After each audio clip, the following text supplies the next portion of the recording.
তো ধানমন্ডি ৩২-এর সামনে ছাত্রদলের পক্ষ থেকে তারা কিন্তু কর্মসূচি দিয়েছেন এবং ছাত্রদলের যিনি রয়েছেন তিনি তারা তারা এই মুহূর্তে ধানমন্ডি যে ৩২ নম্বর বাড়ি রয়েছে বঙ্গবন্ধুর যে জাদুঘর রয়েছে সেই জাদুঘরের বাসার সামনে তারা অবস্থান নিয়েছেন। কোনোভাবে যেন আওয়ামী লীগের কোনো নেতাকর্মী যেন তারা ৩২-এ যে বাড়ি রয়েছে সেখানে যেন প্রবেশ না করতে পারে সেই বিষয়টি কিন্তু তারা সজাগ রয়েছেন। কর্মসূচি অ্যাকচুয়ালি আমাদের কর্মসূচি না, আমাদের এখানে দেশবাসী সম্মিলিতভাবে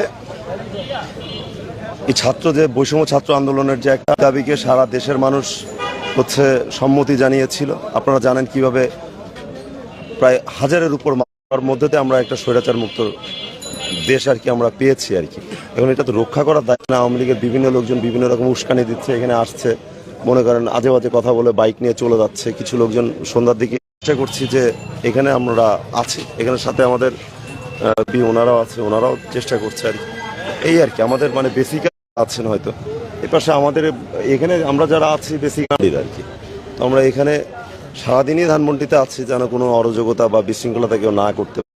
এলাকাবাসী বা দলীয় নেতা লোকজন এসে বিশৃঙ্খলতা করার চেষ্টা করেছে ভেতরে, তো তাদের এলাকাবাসী প্রতিহত করে তাদের বের করে দিয়েছে মানে as far as I know আর লাস্ট যে বিষয়টা হচ্ছে এখানে আপনারা দেখেছেন হয়তো যে কিছু মানে ছাত্রলীগের বা অন্যান্য সংগঠনের নেতা এখানে মানে কিছু দুর্ঘটনা করার জন্য হয়তো আসছেন তাদেরকে আমরা ধরে মানে এখানে লোকজন সেনাবাহিনীর কাছে দিয়ে দেওয়া হয়েছে।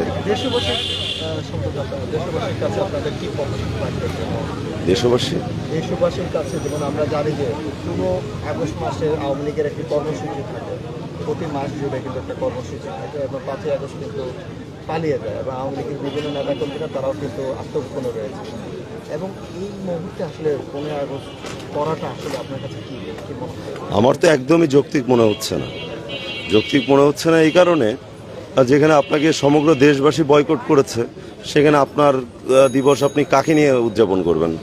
আপনার তো কোনো নেতাকর্মী তো দেশে আমার মনে হচ্ছে নাই, সবই তো পালিয়ে গেছে, তাকে কাকে দিয়ে আপনি উদযাপন করবেন?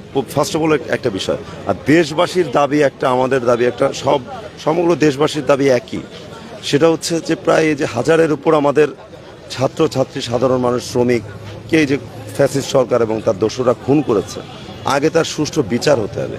বিচার হওয়ার পরে তারপর আপনারা 15 আগস্ট করবেন না কি করবেন, 17ই মার্চ করবেন, এটা আপনাদের ব্যাপার। তখন আমরা আপনাদের রাজনীতি থেকে করার কোনো এখতিয়ার আমাদের নাই, কারণ আমরা একটা গণতান্ত্রিক দেশে আমরা গণতান্ত্রিক চর্চা করে আমরা রাজনীতি করি। আপনাদের আগে যারা আপনাদের যেসব নেতা কর্মী, যারা নেতৃবৃন্দ, যারা এই ধরনের হত্যাকাণ্ডের সাথে জড়িত, তাদের আগে সুষ্ঠু বিচার হবে, তারপর আপনারা আপনাদের যেভাবে রাজনীতি করার দরকার করবেন।